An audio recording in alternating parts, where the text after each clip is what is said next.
अरे सुनार बैठा है कहाँ है? 1 रुपया कितने का है? 13 प्लस का 10,000 प्लस 1 रुपया 10,000 प्लस का। देखो कितने कमाल की बात है।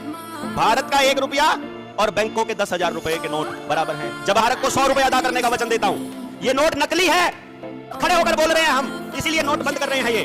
और अगर इसका सबूत आपको जानना है, इस देश में जहां जहां लोग इस आवाज को सुन रहे हैं, एक के या जहां आपका खाता है उस बैंक में जाकर एक 100 रुपए का नोट जमा करके आरबीआई के गवर्नर के नाम उस बैंक मैनेजर के सिग्नेचर करके रिसीविंग ले लो और उस कागज पे लिख दो कि मैं गवर्नर के वादे के अनुसार इस 100 रुपए के नोट के बदले अपने 100 रुपए लेना चाहता हूं। लिखा है ना, मैं धारक को 10 चाय देने का वादा करता हूं, मैं धारक को 10 किलो आम देने का वादा करता हूं, मैं धारक को 100 रुपए अदा करने का वचन देता हूं। वचन दिया हुआ है ना।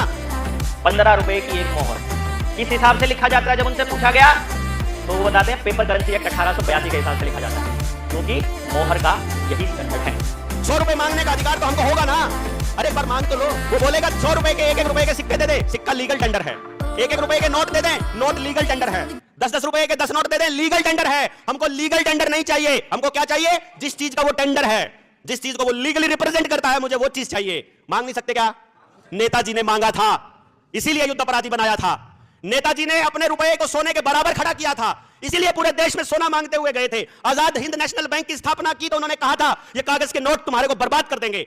जिस जिस घर में नोटों के लिए अपने बच्चों को बाहर भेजा है, वो बच्चा वापस नहीं आया है। ध्यान दीजिए, जिस भी आदमी ने इन नोटों के लिए काम करना चालू किया है, सबका स्वास्थ्य खराब हो चुका है, सबके घरों में डिप्रेशन और तलाक घुस चुका है, सबके घर बर्बाद हो चुके हैं, सबके, जिसने भी इस रुपए के कागज के बदले काम करना चालू किया, क्योंकि इसके पीछे कोई वैल्यू नहीं है। जब आप सारी कमाई जीरो चीज के लिए खर्च करते रहेंगे, कुएं में डालते रहोगे, तो बर्बाद तो हो गई होगे, और पूरा गांव मिलकर के ये काम कर रहा है।